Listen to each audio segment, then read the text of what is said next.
Here's one that I've been meaning to do for a little while now, and I finally remembered to take the camera along to record this.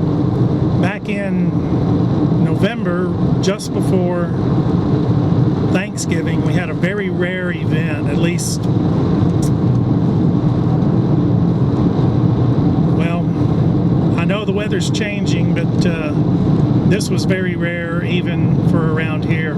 We had a series of tornadoes just a couple days before Thanksgiving 2015. And matter of fact, right where I'm driving, there were two that went through. One was a big one that tore through a big section of power line, and I personally was out power for 23 hours. The other one was a smaller tornado that went across the road right up here ahead, and that's what we're going to take a look at. Now, this isn't going to be like the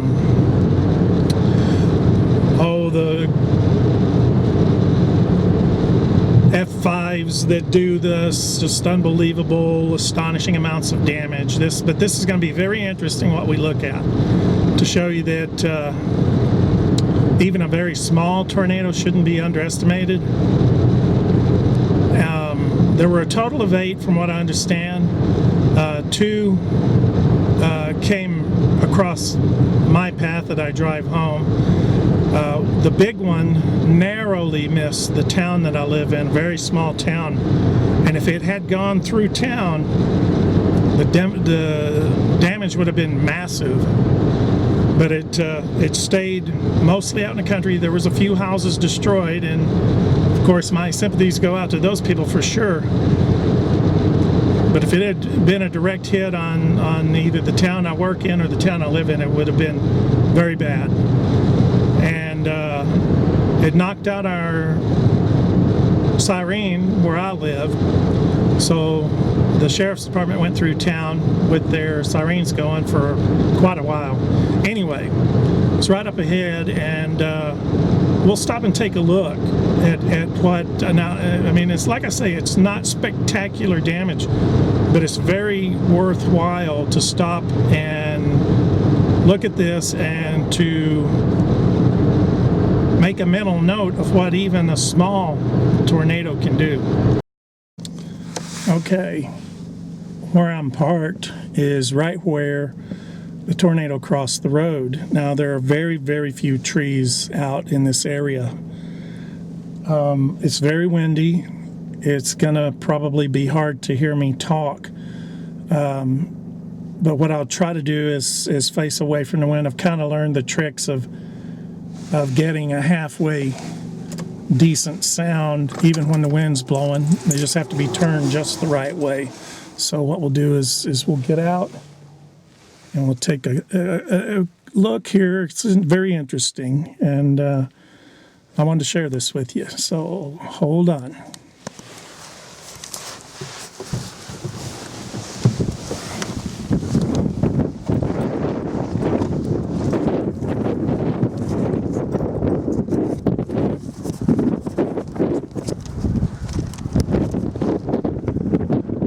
Okay, let me get things steadied here, and hopefully I can see this. Okay, it came through. It came through right here, and right there, let me see if I can zoom in.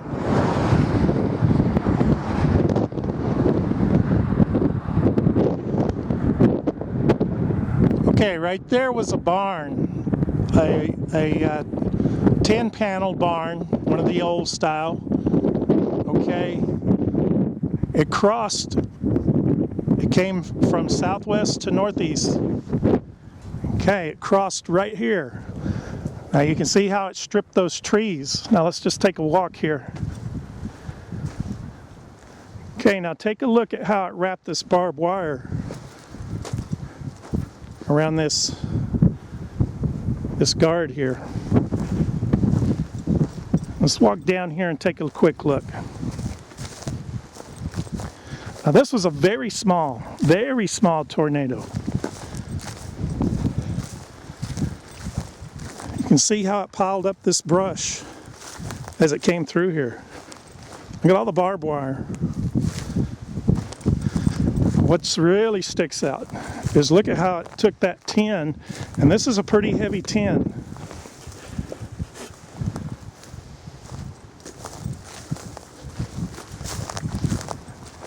These poles right here are brand new. It took the old poles, tore them completely off. Now here's some more tin. My point is this. What do you suppose would happen if a car had been crossing the road? Now this was in the early evening hours. It was dark. What do you suppose would happen to a person that was hitchhiking, a cyclist, a car that was driving by, or a truck, and a piece of this tin? You can see what it did. What do you suppose would happen if it hit a windshield? Look at this wire. This is all the power line that was right there.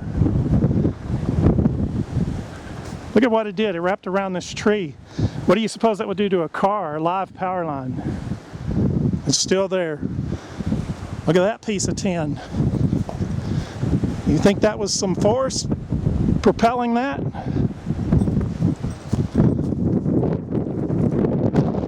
I had just passed through here that night. Look at all the power lines still there. There's one part of a cross arm of that power line that was tore down. These are all new poles. And these were full trees. They're completely stripped.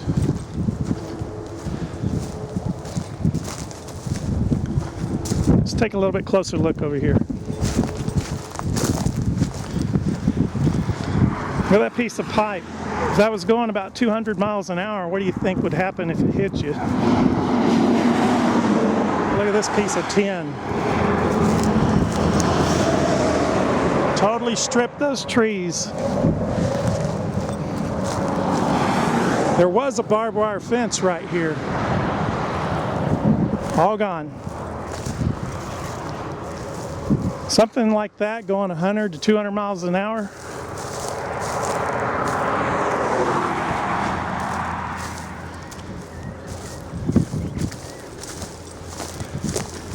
I had just passed through here that evening, not too much earlier.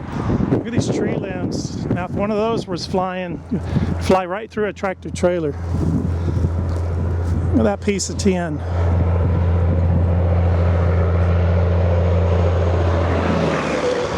And this was totally isolated. This was one of 8 tornadoes. The other one was just, well, as a matter of fact, where that combine is, it went right through there. The big one went right through there. Look at how these trees are stripped.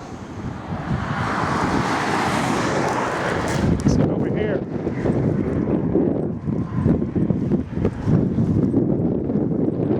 You see where the big, now these are big limbs.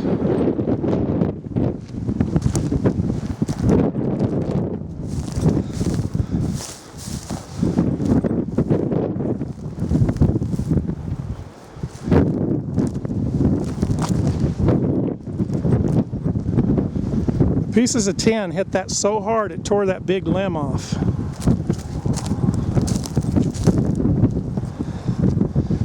My gosh, if you were out in this and it was dark.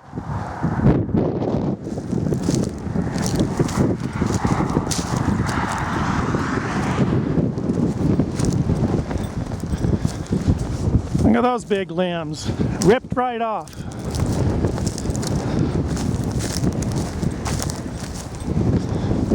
And there's tin scattered all over this field. Now that pole right there, that metal post.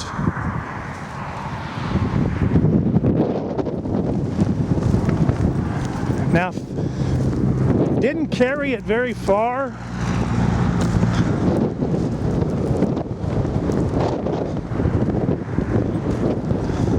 None of this went very far. If you were right there by it,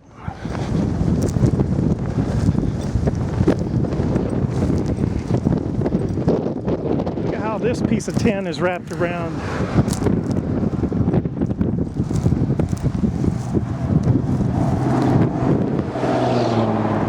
Now here's something very dramatic. I hadn't noticed this until just now. Take a look at this.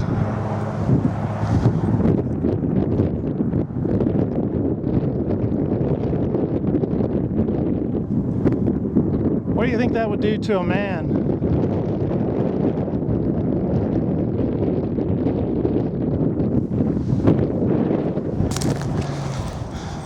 Look way down there, you can see some more tin.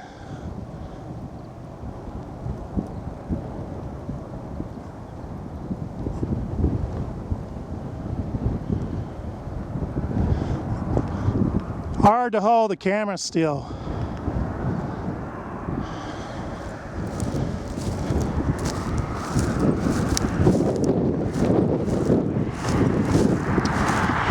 Further down,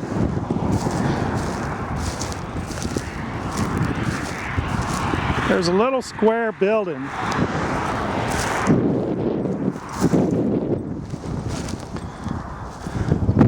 I'm going to see if I can zoom in on it.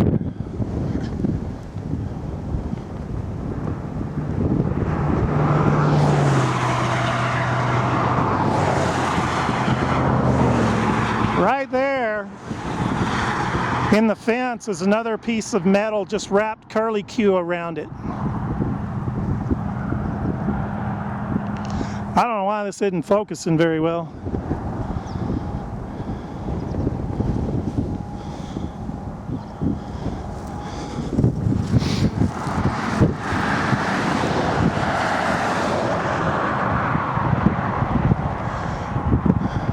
Never ever underestimate a twister, even a small one. That could kill a man or a woman or a child. And it was just a small one, and it passed right here. Just so happened to be right where these trees are. Look at all that wire.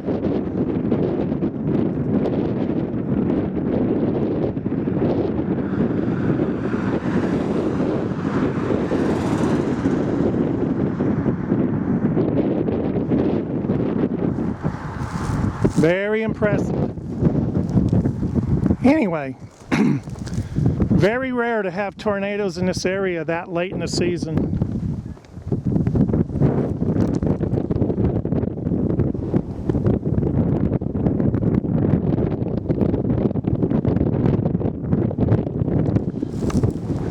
That was a barn, right?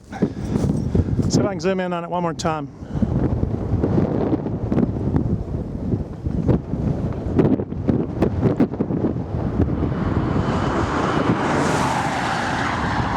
It was right there.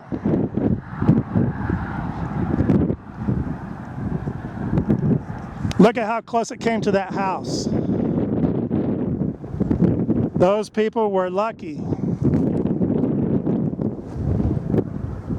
Anyway, I hope y'all enjoyed this.